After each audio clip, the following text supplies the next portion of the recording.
Pessoal, bom dia.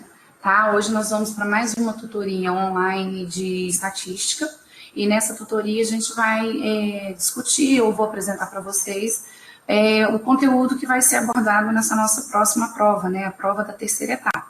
E essa terceira etapa a gente vai estudar aí para avaliação os módulos 6, 7 e 8 do nosso material, ok? Então vamos começar agora pelo módulo 6, que é o de medidas de dispersão.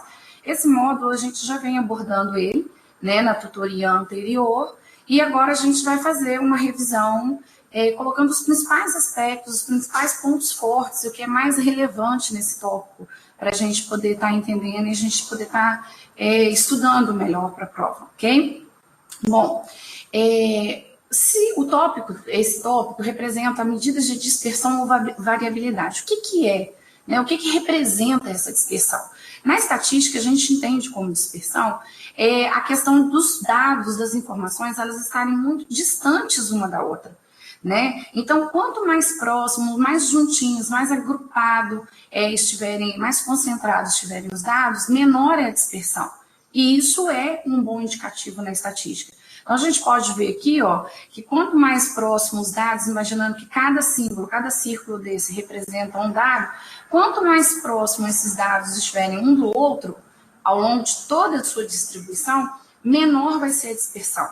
Enquanto a gente pode ver aqui, ó, que existe uma separação maior entre um dado e o outro. Então, isso dá para a gente uma ideia, uma medida de grande dispersão, ok? Aí, o que acontece? Nós temos que uma das principais medidas que são mais usuais para a gente representar e a gente fazer análise, né, em estatística é o desvio padrão.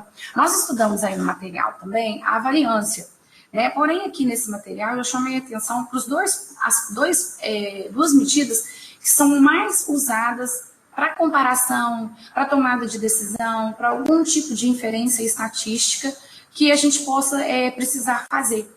Tá? E dentre elas, a primeira que a gente vai falar é sobre o desvio padrão, né? Ela é muito usada, e um fato interessante que eu coloquei nesses gráficos aqui, é que a gente tem uma tendência a comparar número de amostras e média, né?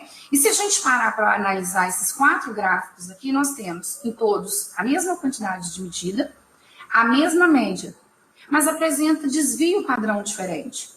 Tá? Isso significa que, embora você tenha a mesma quantidade, a mesma média, existe uma dispersão, ou seja, se nós voltarmos aqui, ó, e analisarmos esse slide aqui, a gente pode ver que às vezes possui a mesma média, mas a distância entre os dados é maior numa situação do que na outra. Ok? Então, o que acontece? Aqui a gente tem um gráfico que representa uma tabela de frequência simples, né? A gente tem as medidas na horizontal, na vertical a gente tem a frequência, ou seja, o número de ocorrências que aconteceu, e a gente pode relacionar o desvio padrão, fazer uma relação com frequência e dados, porque é o que a gente usa para calcular a média, né? Então, olha bem, nesse primeiro caso aqui, a gente teve desvio padrão 0. O que significa isso? A dispersão é nula, ou seja, os dados estão muito próximos um do outro, a distância entre cada medida e a média é 0. Isso é o que a gente considera como ideal, é o que a gente esperava como se fosse ideal, tá? Na realidade, muitas vezes, na prática, a gente sabe que isso não acontece, mas a gente usa isso como um modelo de referência, ok? Aqui a gente pode ver nesse segundo gráfico que o desvio padrão passou de 0 para 0,8. Né? Ou seja, eu tenho o mesmo número de medidas, eu tenho a mesma média, mas agora eu tenho uma pequena dispersão entre os dados, né? E à medida que a gente vai acompanhando os outros gráficos, a gente vê que essa dispersão está aumentando, ou seja, a distância entre um valor medido e a média que representa os dados está aumentando. E isso para a gente é a medida que a gente tem, a referência que a gente tem de desvio padrão. Né? E isso é importante a gente ter esse conceito, porque se um dia a gente for usar na prática para fazer um trabalho, fazer um tipo de pesquisa de campo, você avaliar a qualidade dos seus dados. Porque quando você tem um desvio padrão muito grande, isso significa que existem alguns problemas, como, por exemplo, a forma como foram obtidos os dados, tá? A forma como os dados foram analisados na hora da tomada das informações, a questão de equipamento, que às vezes você usa um equipamento para fazer a coleta de dados, né? Porque nós vimos aí no material anterior e nos capítulos, nos módulos anteriores, que a média, que é o que a gente usa aqui para calcular o desvio padrão, é uma das medidas de posição que sofre diretamente a influência dos extremos.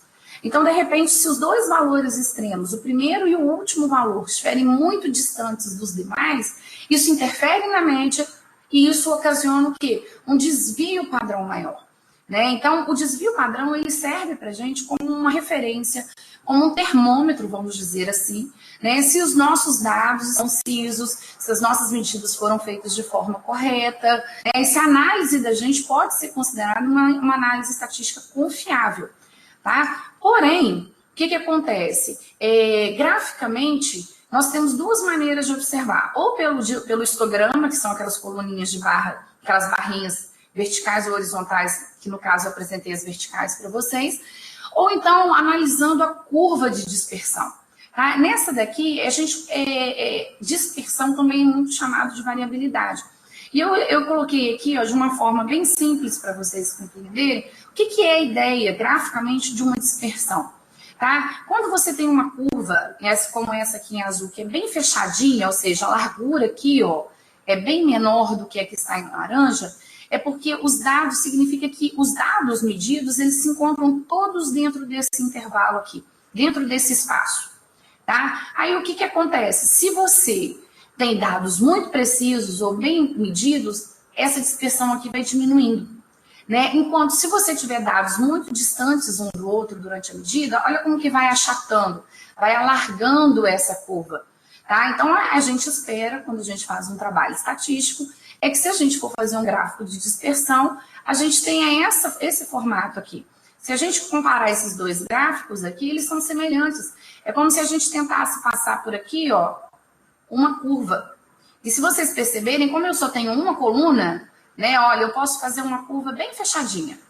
Enquanto à medida que você vai abrindo, vai aumentando o número de colunas, você vai alargando, né, a sua curva. E aí, quanto mais largo, olha essa daqui, então, olha como que você faz uma abertura.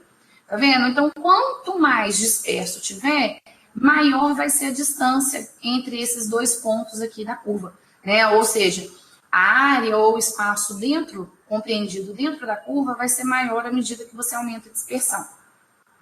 Um outro parâmetro muito utilizado, né, é o coeficiente de variação. Esse coeficiente de variação ele é de grande importância porque muitas vezes a gente faz trabalhos estatísticos onde a gente compara medidas, informações com medidas diferentes, com número de amostras diferentes, tá? Ou até mesmo com algum parâmetro diferente desses que eu citei para vocês agora. E o desvio padrão, ele é muito usado, porém ele representa a medida, com unidade da medida e tudo. Por exemplo, se eu estou fazendo um desvio padrão em relação à velocidade, a unidade do desvio padrão é velocidade, é a unidade de velocidade. Por exemplo, metros por segundo. Tá? Porém, o coeficiente de variação ele é uma medida que a gente chama de adimensional. Ou seja, não tem dimensão, não tem medida de unidade, não tem unidade de energia elétrica, de volume, não tem unidade de temperatura, não tem unidade de polegada, pressão, não tem unidade nenhuma. E ele serve para ajudar a gente a ter uma orientação de qual é o tamanho, qual é essa dimensão que tem o desvio padrão em relação à média. É como se a gente parasse para pensar que ele está ajudando a gente a interpretar essa distância que existe aqui, ó. Tá? Porque a gente sabe que a média está aqui, ó, um valor que está representado no meio. E o desvio padrão ele nos dá uma ideia do quão distante eu estou à direita ou à esquerda, ou ambos, os lados, em relação à média. Por isso que a gente fala que é o desvio padrão que é em relação à média. Tá? E esse coeficiente de variação ele pode ser calculado por essa fórmula bem simples aqui. Ele também é conhecido como coeficiente de Pearson. Tá? Ele é representado na maioria das vezes, mas nem em todos os casos. Tá? Toda regra a gente sabe que tem uma exceção em termos de representatividade equivalente, que ele pode ser dado em percentual ou não. O que dá a ideia de percentual para a gente aqui é o fato de eu estar multiplicando por 100.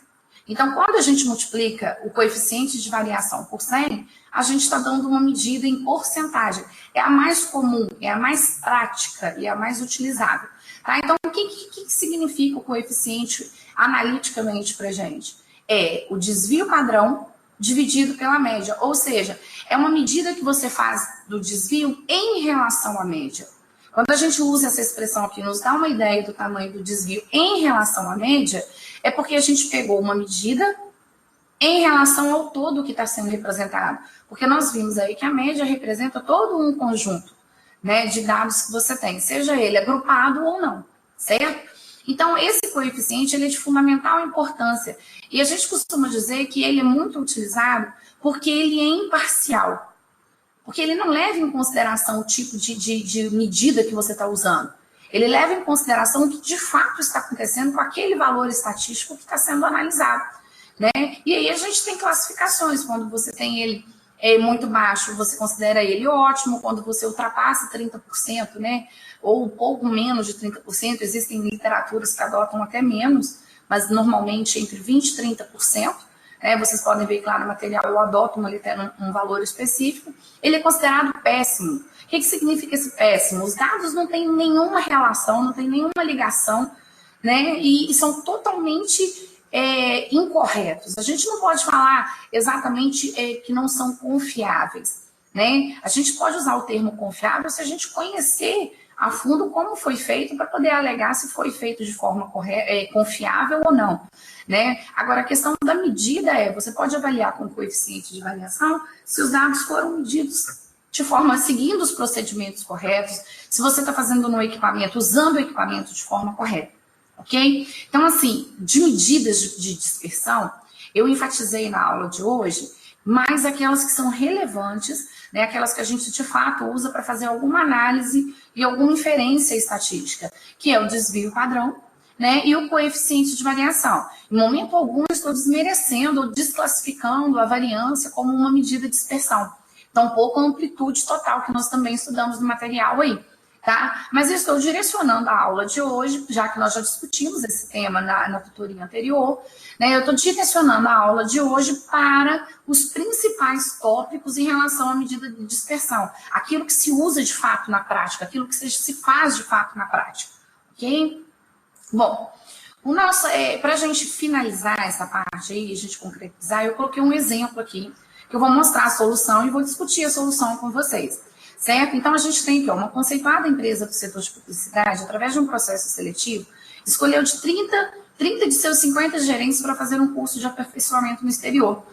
E aí, vamos resumir agora o enunciado, as medidas, as principais medidas desse pessoal que foi selecionado, dos que não foram selecionados, estão representados nessas medidas estatísticas aqui, tá? Então, a gente foram registrados aqui, por exemplo, que a média dos selecionados em termos de idade é 40 anos, dos não selecionados, 30 anos, né? E a mediana, 34 para os dois.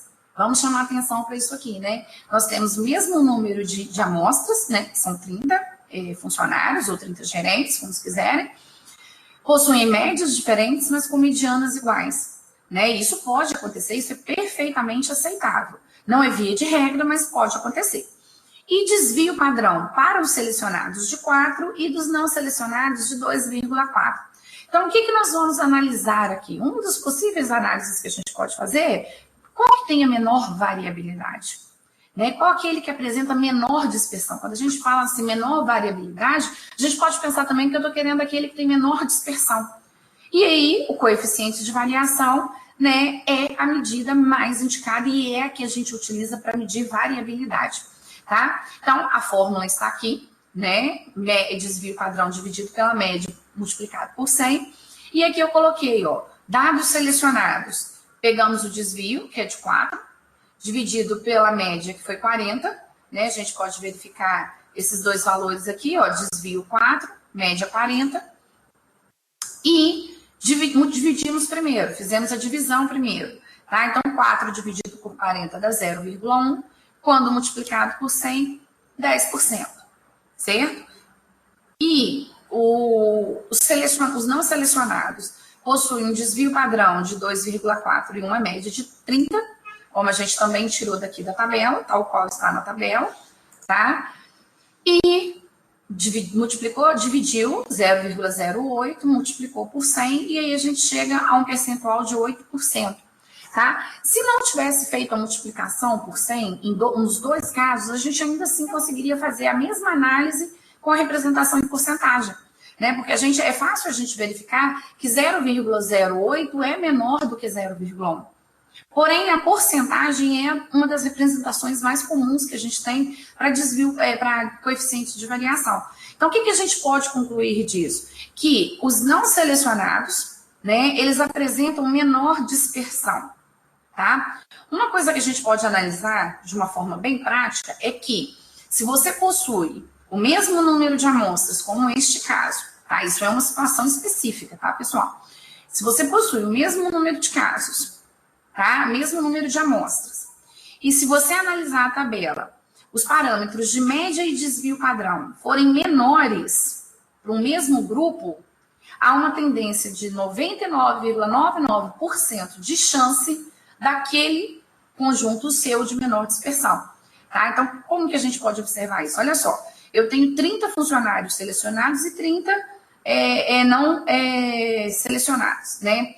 A gente escolheu 30 de seus 50 para fazer. Então, na realidade, aqui você tem 30, aqui você tem 20, não é isso? Então, você tem uma amostra que começou com um critério de 30, que é uma amostra constante para os selecionados, e como a gente sabe que só tinham 50 gerentes, né? Se eu tirei 30 como seleção, sobrou 20 para a gente estar aqui. Então, aí a gente pode analisar que, olha só, eu tenho que o desvio padrão e a média foi menor para os não selecionados em relação ao desvio padrão e a média para os selecionados. Então, isso já é um forte indicativo de que nós teremos um desvio, um coeficiente de variação menor, tá? Mas eu aconselho vocês a fazer sempre a verificação por meio quantitativo, tá? É a forma como a gente tem de verificar e de tornar verídico uma análise estatística, tá? A estatística não é apenas conclusões teóricas, ela é qualitativa e quantitativa, tá? E a gente usa o quantitativo para provar o qualitativo que a gente tem, ok? Bom, o próximo módulo que a gente vai abordar hoje é sobre probabilidades, né? O que a gente vai estudar aqui de probabilidades não é a teoria de probabilidades que a gente aborda no ensino médio ou ao longo de um curso específico de probabilidades, ok? O que a gente vai falar aqui, o que eu vou falar com vocês aqui, são tópicos que são importantes daquele material. Eu retirei os principais tópicos daquele material, que são aqueles que realmente fazem a diferença numa análise estatística e num estudo estatístico, ok? Primeiro conceito que a gente vai pensar, né? Como que a gente usa esse termo probabilidade? Aí eu coloquei 2 questionamentos aqui. É possível que chova amanhã? Não há chance de vitória, né? Isso são frases e são expressões que a gente usa no cotidiano, além de outras muitas que nós usamos, né? E o que a matemática faz? A matemática faz quantificar essas teorias, esses questionamentos, essas incertezas, né? É possível que chova amanhã? A gente não tem uma certeza, né? É possível que eu ganhe, ou que eu vença, ou que eu acertasse na Mega Sena, que foi premiada essa semana.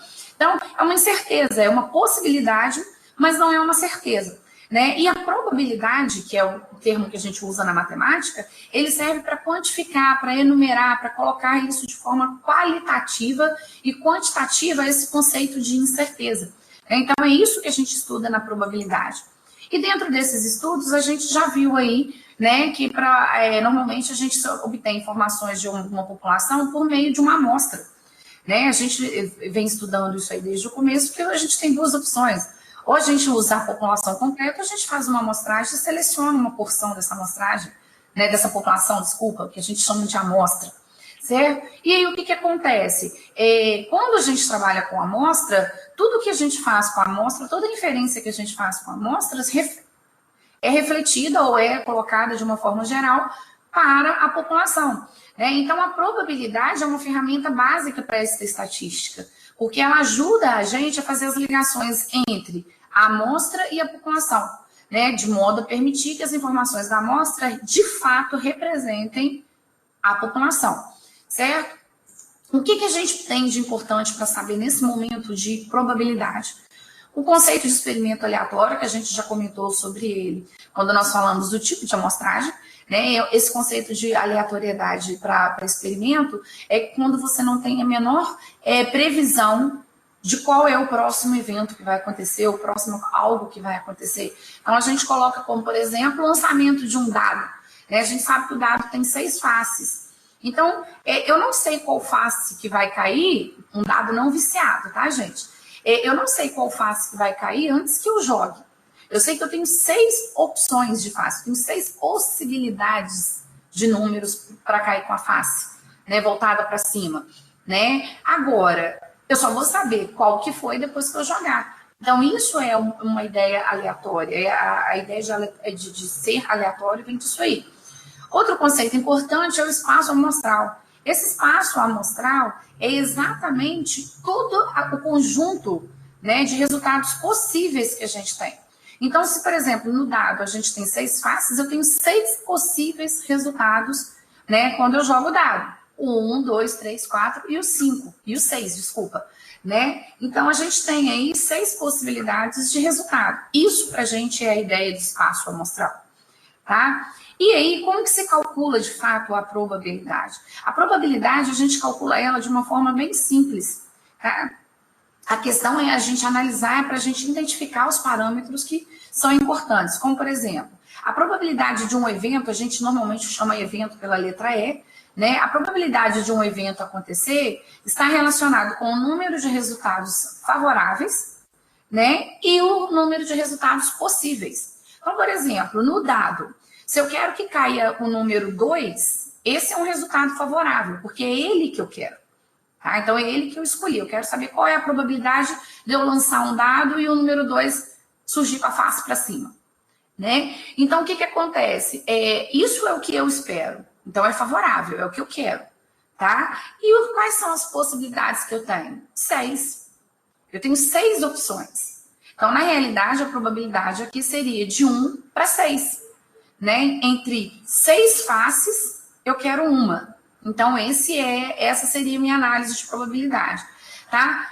Normalmente, a probabilidade ela pode ser expressa em percentual ou não. Quando é em percentual, ela varia de 0 a 100%. Quando ela está sem o seu símbolo de porcentagem, né, na forma só numérica, de 0 a 1.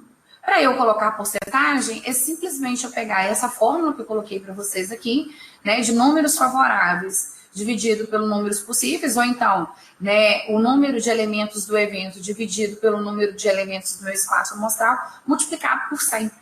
Tá? Aí eu transformo de número adimensional para porcentagem, ok? Bom, quais são os principais eventos que a gente está estudando e que é relevante para uma análise estatística? O mutuamente exclusivo, tá? Que é aquele onde não existe relação entre os elementos de um conjunto e de outro, tá? De um conjunto ou de um espaço amostral.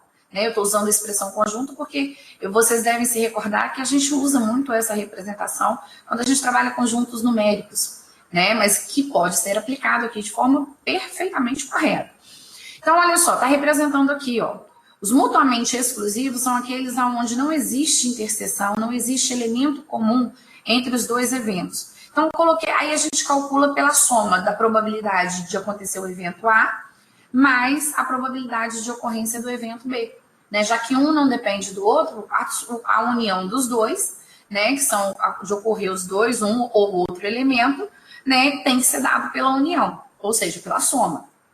Então, olha só um exemplo bem simples aqui para a gente ilustrar. Considerando um experimento aleatório, o lançamento de um dado, como podemos calcular a probabilidade de que o número obtido na face superior seja múltiplo de 3 ou de 4? Né? Então, para isso, olha só, eu separei aqui, eu chamei de evento A os múltiplos de 3. Como a gente sabe, um dado tem 6 faces, então apenas o 3 e o 6 são múltiplos, dentre esses 6 números, o 3 e o 6 são os únicos múltiplos de 3, ok? Para o múltiplo de 4, eu chamei de evento B. E dentre os 6, o único que é múltiplo de 4 é o próprio 4. Ok? Aí o que eu fiz aqui? Eu fiz um diagrama, tá? E nesse diagrama eu coloquei o espaço amostral do evento A, que é o 3 e o 6, né? Coloquei o espaço amostral do evento B, que é o 4. Né? E nós temos aqui, ó, um espaço maior, que é delimitado por esse retângulo, que são todas as possibilidades que a gente teria como solução, né, a hora de jogar o dado. Porém, como eu só quero os múltiplos de 3 ou de 4, eu selecionei dentro desse espaço maior aqueles que me interessam, ok? Bom, aí o que a gente deseja calcular? A probabilidade de ocorrer o 3 ou o 4. Normalmente essa notação ou está relacionada com a união. Tá? E se eles são mutuamente exclusivos, a união é dada pela probabilidade de A mais a probabilidade de B. Então, o que nós temos aqui? Ó? A probabilidade de A. Vamos analisar aqui. Eu quero que seja o número que sai com a face para cima é múltiplo de 3, né? E se é múltiplo de 3, nós temos duas possibilidades. Então, eu tenho 2 sextos. Tá? Vamos voltar aqui rapidinho, ó. Nesse caso aqui, eu tenho números favoráveis, eu tenho 2, o 3 e o 6. Então, qual é a quantidade de números, de resultados favoráveis que eu tenho? 2. Quais são os possíveis? 6, porque o dado tem 6 faces. Então, para o evento A, a gente tem 2 sextos de probabilidade de ocorrer múltiplo de 3 nesse caso, no lançamento do dado. Para o evento B, que é só o 4, então a gente tem 1 sexto de probabilidade. Se a gente somar aqui, como os denominadores são iguais, a gente pode fazer uma soma direta, tá? Então, fica 3 mais 1, 2 mais 1, 3, ficaria 3 sextos. Simplificando a fração, a gente teria aqui 1 meio. Ou seja, tem 50% de chance, né, da face superior do dado ser um múltiplo de 3 ou um múltiplo de 4. Essa seria uma análise que a gente faz. Tá? Deixei sem a porcentagem para que a gente fizesse verbalmente essa análise. Né? Ou seja, as chances de cair um múltiplo de 3 ou de 4 é de 50% no lançamento do dado, ok? Um outro evento muito interessante são os mutuamente não exclusivos, tá? Dois eventos não mutuamente exclusivos significa que existe elemento em comum, né? Vamos chamar atenção aqui, ó, porque de repente não ficou claro.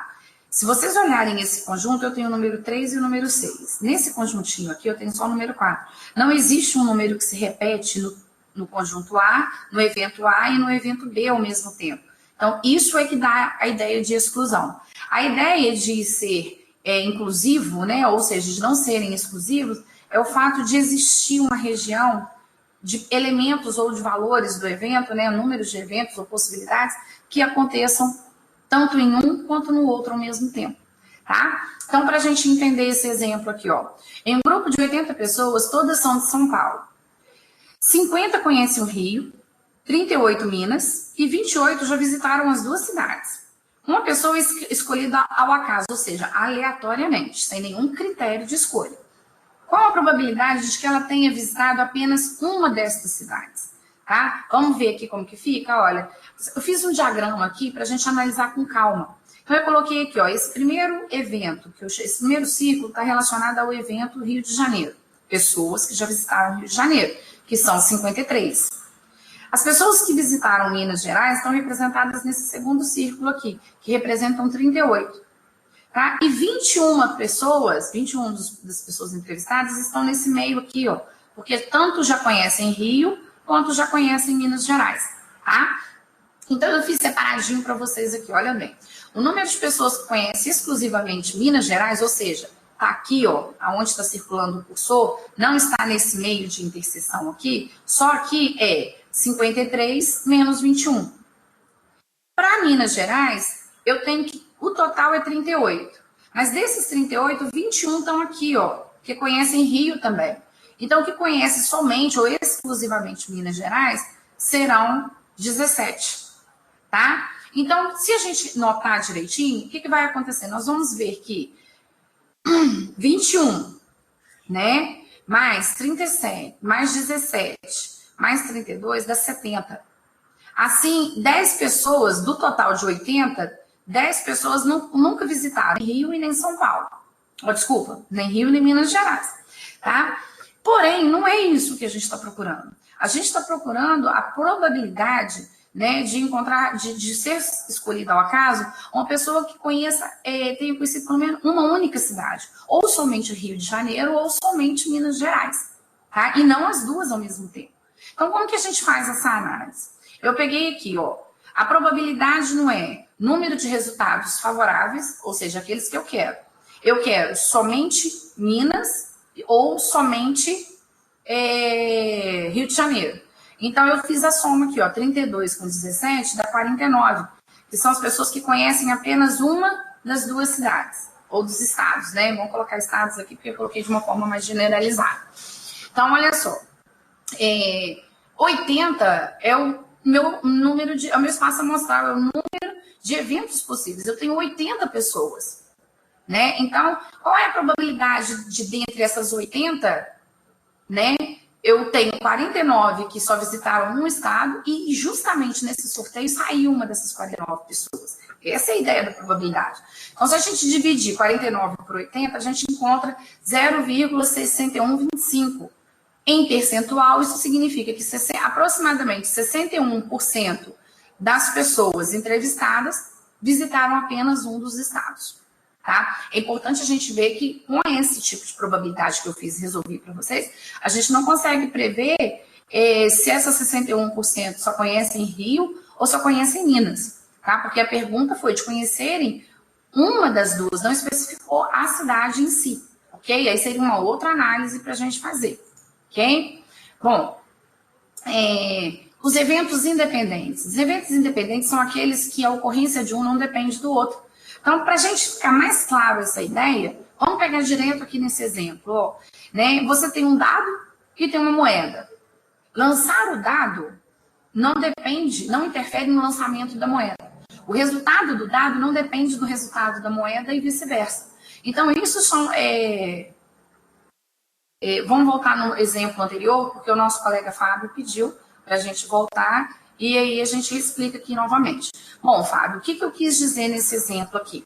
Eu quis dizer para vocês que a pergunta do exemplo, vamos voltar mais um slide, ó, qual a probabilidade de que uma pessoa, né, das 80, né, tenha visitado apenas uma dessas cidades? Peço para fazer a retificação aqui, porque não é cidade, estado, é porque em princípio eu tinha pensado em colocar estado, mas aí eu resolvi generalizar para ficar mais interessante, para abranger mais a ideia. Então, olha só, o que acontece?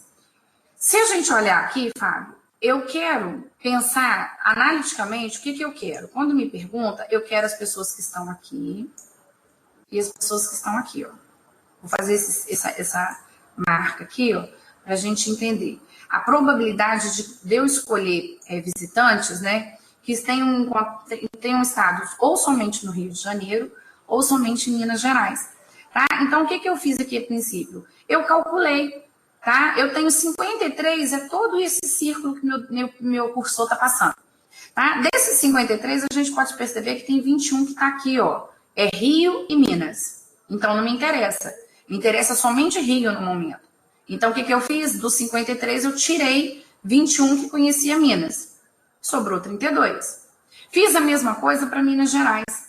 Tá? O que eu fiz em Minas Gerais? Olha só. Dos 38 alunos que a gente... Desculpa, alunos, eu estou respondendo alunos, eu estou achando que eu estou dando exemplo de aluno. Dos 38 indivíduos que foram entrevistados, o que acontece? 21 estão aqui, ó, na sobreposição, na interseção. Ou seja, eles conhecem Minas e Rio de Janeiro. A questão é somente uma das cidades. Então, já que eu fiz somente Rio de Janeiro, dando 32, qual é a ideia para Minas Gerais? 38 menos os 21 que também conhecem Rio de Janeiro, tá? Totalizando que 17 pessoas se encontram nessa parte que eu achurei aqui, que eu marquei. Ok? Aí o que acontece? O total, o meu espaço amostral todo, tem 80 pessoas. Eu quero saber qual é a probabilidade de ser retirada ao acaso, ou seja, aleatoriamente, dessas 80 pessoas, uma pessoa que só conheça ou Rio ou só Minas Gerais.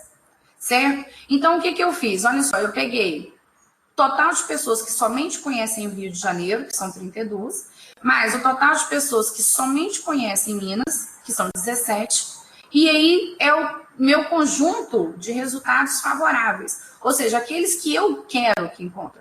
Eu desejo calcular a probabilidade de que a pessoa que for selecionada esteja dentro do que eu quero. E o que eu quero tem 49 indivíduos, que são aqueles que conhecem somente Rio e somente Minas Gerais. Tá? Então, o que eu fiz? Peguei dos 49 possíveis selecionados, tá?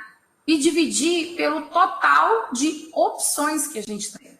Né? Eu tenho 80 pessoas, então eu tenho 80 opções de nomes para sair, né? Nessa seleção, nesse sorteio, se estivesse sendo feito um sorteio. Tá? Então, o que acontece? Quando a gente divide o resultado favorável pelo resultado possível, a gente tem a probabilidade. Dessa forma, a gente tem 61,25%, ou aproximadamente 61%, né, de probabilidade ou de chances de que naquele bolo, imagina naquela caixinha que tem 80 nomes, que saia um nome que é um indivíduo que só conhece ou Rio ou Minas Gerais, e não os dois ao mesmo tempo. Ok? Bom, espero que eu tenha conseguido te ajudar, Fábio. Qualquer coisa você me pergunta mais alguma coisa, ou faz um direcionamento mais assim, aonde é que você não está entendendo, para eu poder te ajudar de uma forma mais clara, ok? Então, olha só. Os eventos independentes, a gente colocou aqui, vamos voltar ao nosso exemplo, tá? A gente tem a ideia de que eu estou lançando um dado e uma moeda, tá? Então, eu quero um dado é lançado e obtido uma face superior, de 1 a 6. Em seguida, é lançada uma moeda que registra sua face, cara ou coroa. Então, qual a probabilidade de obtermos o número 5 e na moeda a face coroa voltada para cima? Ou seja, eu quero que ocorra dois resultados e que um não depende do outro, tá? Quando isso acontece, a gente chama de eventos independentes. Então, o que a gente tem aqui? Ó? Aí, quando os eventos são independentes, a probabilidade deles ocorrerem é dada pelo produto. Tá? Então, eu tenho aqui a probabilidade de ocorrer o número 5. Dentre 6 opções, eu quero um número. Então, é 1/6. Tá? E dentre duas opções que a gente tem para moeda, que é cara ou coroa, eu quero uma. Tá? Então, 1/2. Ok? Então, o que acontece? Como isso aqui é uma multiplicação de frações, a gente faz numerador com numerador, então 1 vezes 1, 1. Denominador com denominador, então 6 vezes 2, 12. Então, representa aqui 1/12. Poderia ser convertido em fração? Poderia. Mas eu deixei alguns em porcentagem, em decimal, perdão. Deixei alguns exemplos em decimal e outros em fração, para vocês verem que existem duas formas de a gente analisar ou interpretar um resultado estatístico. Ou na forma decimal, consequentemente, o percentual também, ou se você pode deixar na forma de fração também, como queira, ou como pode ser exigido no problema, né? Bom, a probabilidade condicional. A probabilidade condicional é uma situação onde, para que um evento aconteça, é necessário que um outro ocorra antes. Ou seja, depende. Para o evento A acontecer, é necessário que o evento B aconteça antes. Tá? Então, você fica sempre vinculado, relacionado, dependente de uma outra probabilidade. Tá? Ou de um outro evento acontecer. Então, vamos pegar um exemplo que eu acho que fica mais claro essa ideia para vocês aí. Então, olha só, pesquisas de opinião apontam que 20% da população é constituída de mulheres que votam no partido X. Sabendo que 56% da população são mulheres, qual é a probabilidade de que uma mulher selecionada ao acaso da população vote no partido X? Ou seja, eu tenho 3 situações aqui. Quais são essas 3 situações que a gente identificou? Eu quero escolher uma mulher. Tá? Então, um evento. A pessoa escolhida é mulher. Tem que ser mulher. Né? A pergunta está dizendo, ó, qual a probabilidade de uma mulher selecionada ao acaso, né? De uma mulher selecionada ao acaso vote no partido X. Então, eu quero que a pessoa selecionada seja uma mulher. Primeiro evento. Segundo, a pessoa tem que votar no partido X. Então, não basta ser mulher. Além de ser mulher, a pessoa selecionada, ela tem que ser uma pessoa que votou no partido X. Ou seja, é uma condição. Né? Não é simplesmente qual a probabilidade da pessoa selecionada ser mulher. Não, além de ser mulher, ela também tem que ter votado no partido X. Então, existe uma condição. Né? Então, por isso que a gente chama de probabilidade condicional. Então, vamos analisar aqui. Ó. O evento A, B, eu chamei de da pessoa ser escolhida mulher. O evento B, de votar no partido, a pessoa votar no partido, que ela vote no partido X. E a interseção com B é o que a gente está procurando. Aquela pessoa que vota no partido e que seja mulher, tá? Então, olha só, nós procuramos uma relação de probabilidade. Então, olha aqui, separei ó, a probabilidade de B ocorrer. Se vocês analisarem, a gente já está com uma questão de porcentagem. Então, isso aqui já representa para a gente uma probabilidade. Tá? Então, a probabilidade, o que eu fiz aqui? Eu fiz o processo inverso. Né? Se lá para a gente dar resultado em porcentagem, a gente multiplica por 100, para eu sair do símbolo de porcentagem, eu divido por 100. Então, a probabilidade, ó, a gente tem que 56% das mulheres, da população, perdão, são mulheres. Então, a probabilidade do sorteio, de na hora da seleção, sair uma mulher, é de 56%, certo? Só que, normalmente, matematicamente, a gente não opera com o símbolo da porcentagem acompanhando o número. A gente tem que tirar do símbolo do sinal da representação de porcentagem. Então, o que eu fiz? Eu fiz 56 dividido por 100. Aí eu achei 0,56.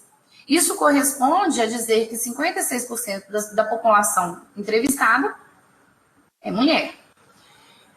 20%, fala aqui, ó, 20% é constituído por mulheres que votam no partido X. Então, eu já sei essa interseção.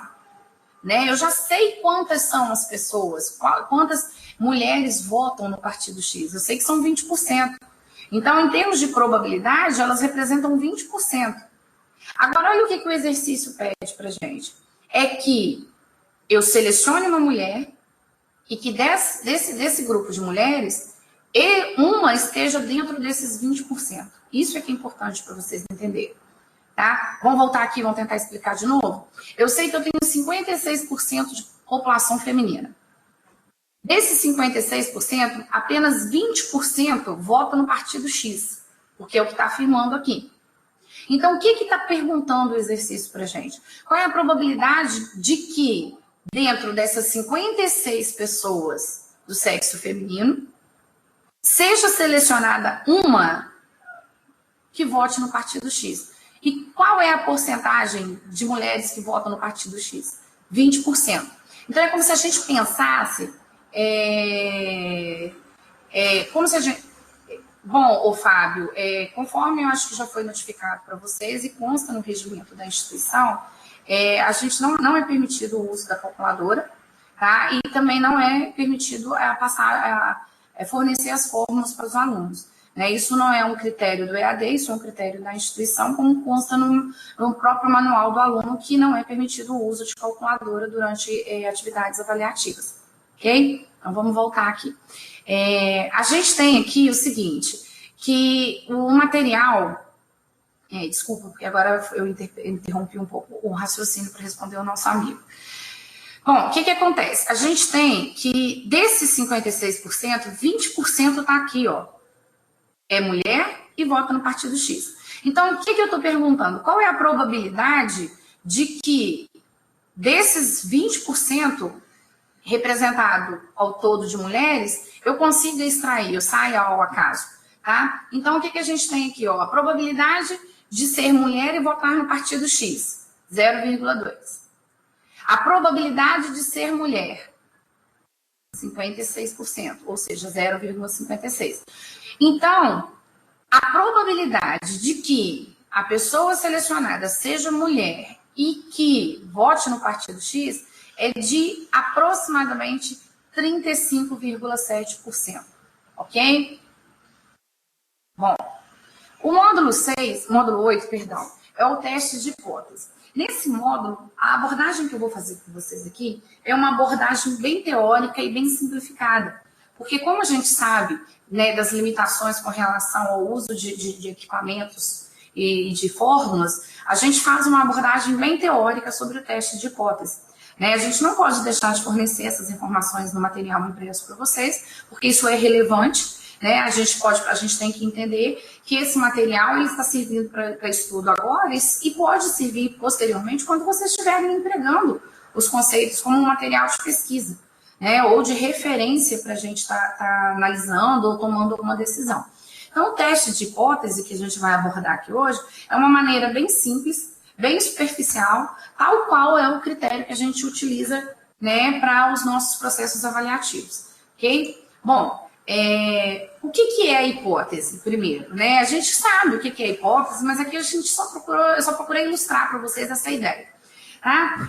A hipótese é uma afirmação que a gente pode fazer, né, sobre um determinado parâmetro. No caso da estatística, esse parâmetro pode ser média, proporção, variância populacional, entre outras, né? Deve ser feita antes uma análise, ou seja, existe todo um processo antes e durante o trabalho de teste de hipótese, tá? Então, olha só uma situação. Eu acredito que a idade média desta classe é 25 anos. Quer dizer, ele está levantando uma hipótese, né? O procedimento correto é você usar as teorias de hipótese, de testes de hipótese, os vários tipos de testes de hipótese, para poder verificar se realmente é verídico essa hipótese, né? Então, nesse contexto, o que a gente tem de conceito de teste de hipótese mais relevante para a gente? É uma técnica de inferência estatística. Ou seja, o que é essa inferência? É uma técnica que você usa para tomadas de decisões e para influenciar e fazer análise dos resultados estatísticos, tá? Ou seja, a partir de um teste realizado com dados amostrais ou população, né, que podemos inferir. Normalmente a gente trabalha mais quando a gente tem a amostra, porque a gente tem a preocupação de que a amostra tem que representar a população, né? No caso das inferências através do intervalo de confiança, busca-se cercar, que é um outro parâmetro que a gente aqui não está discutindo, mas que é relevante eu chamar a atenção de vocês para saber que ele existe, né? Que é essa ideia do intervalo de confiança. E o parâmetro populacional desconhecido, que é aquilo que a gente está investigando. Bom, quando a gente faz esse tratamento, aqui a gente vai formular a hipótese quanto ao valor do parâmetro e aos elementos amostrais que fazem, né, que façam o teste, que vai indicar se é aceito ou não. O que significa isso? O que a gente está estudando de teste de hipótese, o que a gente vai abordar aqui de uma forma bem simples, é você estudar os elementos amostrais, tá, através de testes. Então, o importante é vocês conhecerem esses testes. Vocês aqui não vão ser avaliados com relação ao domínio, e sim ao conhecimento desses testes, a informação de saber que eles existem, né? E aí, o que acontece? Você... Bom, a nossa amiga Dalva está perguntando qual é a matéria da prova. A matéria da prova, Dalva, é justamente os 3 módulos que estão sendo abordados nessa tutoria de hoje, tá? Que são medidas de dispersão, probabilidades e testes de hipótese, ok? Qualquer dúvida você pode verificar lá no ambiente, que nós temos lá o planejamento das atividades e dividindo os módulos, tudo direitinho, ok? Bom, o que a gente está querendo dizer aqui? Eu levanto uma hipótese, como essa ilustração aqui mostrou, né? Eu acredito que a idade média dessa classe seja de 25 anos. Eu tenho que verificar se essa hipótese é verdadeira. Se ela for verdadeira, ela vai ser aceita, senão ela vai ser rejeitada, né? Então, como que a gente entende isso aí? A gente entende de uma forma bem simples, que são os principais parâmetros, que independente se você está fazendo qualquer tipo de hipótese, esses parâmetros são relevantes, é você entender que a gente tem sempre uma hipótese nula, que a gente representa por H0, uma hipótese alternativa, que é o H1, tá? Que a gente vai testar, que ela complementa a hipótese nula, tá? E a hipótese e aquilo que você de fato vai analisar. Então, o teste ele pode levar ou não a essa aceitação da hipótese nula, né, que corresponde respectivamente à negação ou afirmação de H1, né? Às vezes, o que acontece? Num teste de hipótese, você rejeita a hipótese nula e aceita a hipótese alternativa. Agora, se essa hipótese alternativa também não for correta, você rejeita as duas, ok? Então, assim, o mais importante aqui agora, eu não vou me ater nesses slides posteriores ou nesse teste de hipóteses, porque vocês podem perceber no material que o nível de complexidade para a gente discutir de uma forma numérica é muito grande, né? E que, como devido às limitações que a gente tem com o uso da calculadora, não será avaliado esse nível de complexidade numérica de vocês. Tá? Então, assim, o meu foco aqui é mais mostrar para vocês o porquê que se faz a hipótese, esse teste de hipótese. Tá? A gente não vai discutir quais são os tipos e como que se calcula, mas a importância, a relevância. Tá? Dentro da estatística, é interessante a gente perceber que, embora aqui na sequência do módulo a gente esteja estudando como último tópico, quando você vai fazer determinadas análises estatísticas, a hipótese é aquela primeira que você faz. E mais interessante é você, lá no começo, você levanta a hipótese, você faz toda uma análise estatística qualitativa e quantitativa, e no final você verifica se você vai rejeitar ou se você vai aceitar aquela hipótese que foi levantada. Tá? Então, a estatística, no fundo, ela é sempre feita, ela é sempre norteada de hipóteses. Tá? Quando você faz, a gente pode usar essa ideia, por exemplo, se você resolve fazer uma pesquisa no seu trabalho, ou numa iniciação científica, ou até mesmo quando você estiver formado, resolve fazer um tipo de pesquisa estatística, é porque você tem um questionamento. Esse questionamento, em algumas situações, pode ser interpretado como uma hipótese. Né? Mas será que o produto que eu estou lançando está tendo boa aceitação no mercado? Você pode fazer uma pesquisa que vai analisar isso. E através das medidas que a gente já estudou e dos testes de hipótese, você pode rejeitar ou não essa hipótese. Não, realmente, eles não estão, né? Você se questiona, será que eles estão aceitos? Estão bem aceitos? Bom, então eu vou afirmar que são. Quer dizer, você tinha um questionamento, aceito ou não um produto? O produto está sendo bem ou não aceito no mercado? E, para você verificar, você parte do princípio, não, eu vou considerar que ele está sendo aceito. Quando você faz todo um trabalho estatístico, toda uma pesquisa, todo um levantamento, toda uma análise, um teste de hipótese, você pode chegar lá na frente e descobrir que não é verdade, que ele não está sendo aceito. Né? Então, você rejeita aquela hipótese inicial que você colocou. Tá? Então, vocês podem ver lá no material que a gente tem teste de hipótese em Z, tem o teste em T, né? Tem outros testes que é assim, até mais testes do que aqueles que eu citei para vocês no material, mas que era para vocês terem uma noção, mas que no fundo, o importante que eu quero que vocês entendam é que a hipótese é uma suposição formulada a respeito de parâmetros de uma distribuição de probabilidade de uma ou mais populações. Tá? E que é importante vocês identificarem o que é hipótese nula e o que é hipótese alternativa. E a ideia de que você pode aceitar ou rejeitar ambas ou uma das duas. Tá? Isso é importante, isso é o que vocês precisam saber no momento. Tá? O que é hipótese para a gente? Tá? Qual é o sentido de você ter essa análise, esse teste de hipótese, fazer esse levantamento de hipótese? E quais são os parâmetros que no momento são mais relevantes? Que é você levantar duas hipóteses, uma nula e uma alternativa. Com relação aos tipos de erro que a gente tem, com os tipos de hipótese, isso aí a gente tem disponível no material para quando vocês forem, em algum momento, precisar usar, mas que não serão cobrados de forma avaliativa. Ok? Bom, pessoal, o que eu tinha para passar para vocês hoje é só isso. Tá? Com relação ao material, só para a gente reforçar, já que teve uma dúvida de um dos colegas de vocês, é que são os módulos 6, 7 e 8. A nossa colega Dalva está perguntando se, então quer dizer que precisamos saber os conceitos neste momento certo. Tá? Eu não sei, Dalva, o que você quer dizer com este momento certo. E o que eu estou dizendo para você é que, de hipótese, de teste de hipótese, o que é importante para vocês saberem nesse momento e no momento da avaliação, é claro, né, é o que eu passei para vocês agora. Né? Toda aquela parte de cálculos e testes, análise de tipo de erro, se rejeita, se não rejeita, maior, menor, que está lá no material, aquilo não vai ser cobrado na avaliação de vocês. Então, eu acho que o momento agora da tutoria é a gente focar naquilo que de fato, né, é o que vai ser praticado na atividade avaliativa, na avaliação que vocês vão fazer na próxima semana. Tá? Não sei se foi isso que você me perguntou, se não foi, você me dá um toque aí, ou me dá um ok para dizer se foi realmente, se eu respondi a sua pergunta. Tá? E eu estou à disposição, se vocês quiserem tiverem alguma pergunta, a gente pode...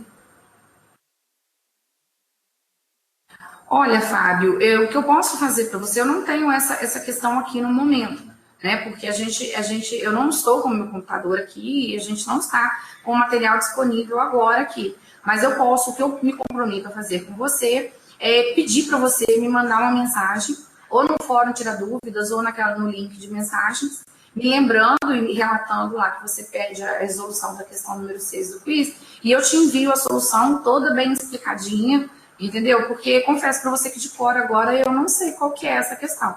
E eu não estou com o material no momento, tá? Porque a gente montou e a ideia é essa, tá? Mas eu estou à disposição de você a hora que você precisar, de mandar um e-mail, mandar uma mensagem, manda no fórum, que eu tenho o maior prazer e a maior prontidão em responder. Se em alguns momentos eu demoro um pouquinho para responder, porque eu estou respondendo um protocolo, ou eu estou fazendo uma revisão de prova, né? Porque avaliando algum tipo de fórum avaliativo que vocês estejam fazendo, né? Porque o EAD a gente tem aquela interatividade maior, então às vezes, como eles são solicitados várias coisas ao mesmo tempo, a gente não consegue responder de tão rapidamente. Mas eu procuro responder assim dentro do mais rápido possível. Quando isso não acontece, é porque realmente eu estou ocupada resolvendo e ajudando a solucionar problemas relacionados ao EAD e da melhor forma que possa atender vocês e ajudar vocês.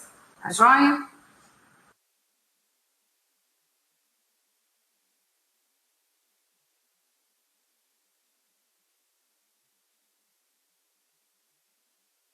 A aula vai ficar assim disponível, tá, Dalva? Eu já te respondi lá. Ela fica disponível durante todo o tempo, que vocês quiserem assistir. E se durante o momento que vocês estiverem de folga, que a gente sabe que todo mundo trabalha, a maioria trabalha, a gente também é corrido, o nosso dia, o dia de vocês e tudo. Então, assim, essas aulas ficam disponíveis. E em qualquer momento, Dalva, se você assistiu a aula de novo, teve alguma dúvida, pode perguntar, vai lá no portal, no ambiente, pergunta, entendeu? Não deixa a sementinha da dúvida, não, porque a estatística é muito detalhe, né? E se a gente deixar um detalhe passar sem esclarecer, lá na frente aquele detalhe vai só crescendo, é a verdadeira bolinha de neve, tá ok? Então, é só perguntar, qualquer dúvida a gente está aí. Bom, o Fábio pediu para eu voltar na questão da hipótese. O Fábio, o que eu quis dizer aqui na questão da hipótese, que é o que é relevante para a gente nesse momento. O que é relevante para vocês analisarem nesse momento é saber que a hipótese, né, na estatística, é uma suposição formulada, né, você faz uma suposição, levanta uma possibilidade, tá? E aí você vai investigar se essa possibilidade é verdadeira ou não, né? Então, isso na estatística é feito através da ideia de probabilidade, tá? Ou seja, qual a probabilidade de eu estar certo ou de eu estar errado, tá? Então, se eu quero saber se a minha hipótese é verdadeira ou não, a gente faz toda uma análise através dos tipos de hipótese, que no momento a gente não está fazendo, né? Eu só estou colocando os aspectos importantes que, independente de você ter qualquer tipo de hipótese, em especial ou em específico, você sempre vai ter que levantar uma hipótese nula, vai ter uma hipótese alternativa, e você vai saber que você vai estar trabalhando com uma suposição relacionada à probabilidade, né? Tanto que aqui, quando a gente coloca, eu coloquei para vocês aqui que a gente tem, né, uma possibilidade, um questionamento, né? E ele é um parâmetro, hipótese é um parâmetro que a gente tem, uma afirmação de um parâmetro. Então, eu levanto aquele questionamento e eu vou verificar esse questionamento. Isso é fazer teste de hipótese. Tá? Então, toda vez que você levanta um questionamento e quer verificar se aquele questionamento tem fundamento teórico dentro, gente, tá? Da questão da estatística, tá? De uma análise estatística, né? Estou falando dentro do contexto da nossa disciplina.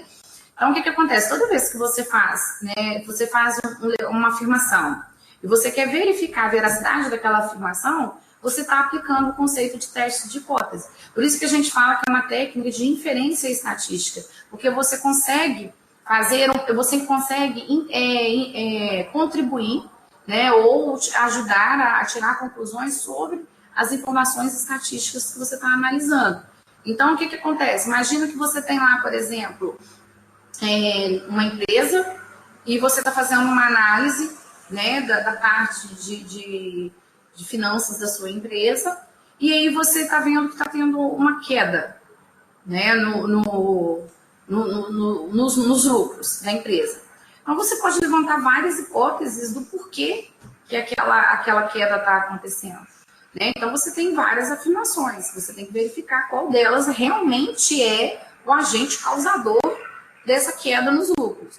Então, diante disso, você faz os testes. Se você está fazendo esse estatístico, você vai delinear todo um plano estatístico, um trabalho estatístico, para fazer um levantamento, para depois que você faz esse levantamento, você realmente verificar, né, se aqueles testes estatísticos e se a sua hipótese é a hipótese verdadeira.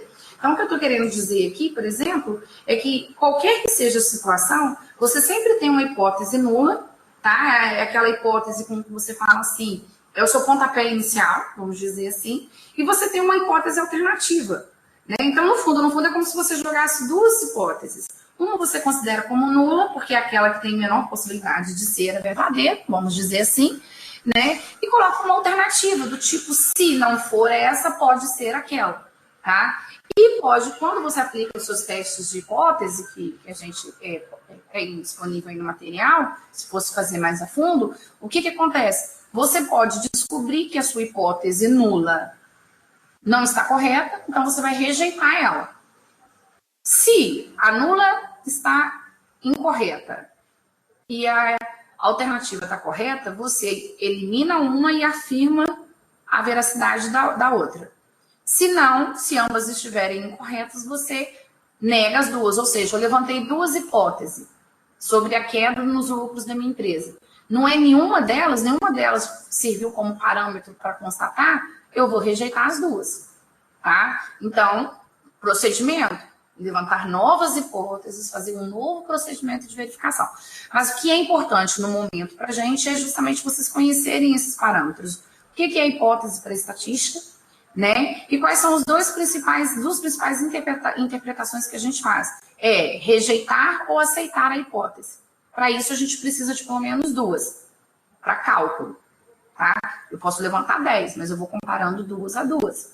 Né? A não ser que se você quiser colocar todas as hipóteses ao mesmo tempo, pode, mas o grau de complexidade é maior e as chances de erro é menor. Então, normalmente você tenta duas, elimina, se não for o caso, tenta mais duas e vai fazendo esse processo. Ok?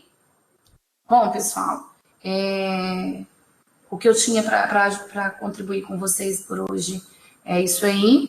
E eu queria agradecer muito a participação de vocês, é muito importante para a gente esse feedback, tá? De saber que vocês estão empenhados, vocês estão interessados, né? Agradecer a todos os presentes, a Nalva, o Fábio, que questionaram, os outros alunos que estão presentes que de repente não questionaram porque a dúvida era a mesma e aí aproveitou a pergunta do colega, eu acho isso muito válido, né? Eu acho muito importante a gente ter esse momento de discussão, mesmo que seja virtual, né? Tenta tornar a gente mais próximo um do outro, para a gente ver que a intenção da gente é estar sempre disponível para o aluno, sempre tentando procurar fazer com que vocês tenham um crescimento intelectual bom.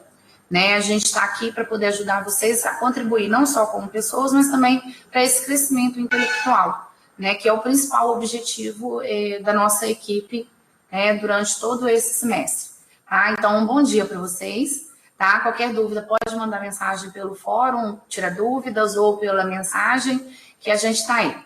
Tá? Bom, o Fábio está perguntando para a gente de quantas... A Larissa, perdão. De quantas questões a prova é composta. A nossa prova, Larissa, essa terceira etapa, é composta de 10 questões, tá? Sendo que dessas 10 questões, 6 são questões objetivas, tá? E 4 questões são abertas, são questões discursivas, tá? Então, continua a mesma quantidade, porém, agora a gente tem esse detalhe de que no procedimento da terceira etapa, consta que a gente tem que ter 4 questões abertas, onde vocês vão ter que realmente desenvolver a questão.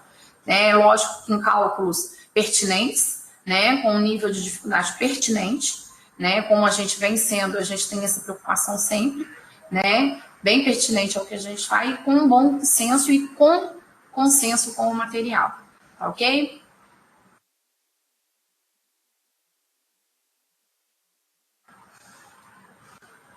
Bom, Fábio, é o que eu te falei.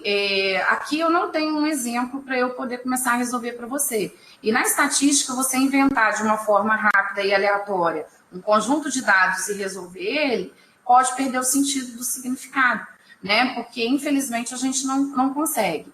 O que eu posso tentar fazer para vocês é tentar disponibilizar, né, um material que seja numa próxima videoaula, a gente monta. Não vou te prometer hoje, porque a gente está apurado com tantas tutorias que estão acontecendo, mas eu tento disponibilizar para vocês uma videoaula bem curtinha, tá? Onde eu mostro o passo a passo de uma resolução de desvio padrão e variância, pode ser? Ok, Fábio, muito obrigada, tá? E eu agradeço a todos pela participação e fiquem com Deus. Bom dia.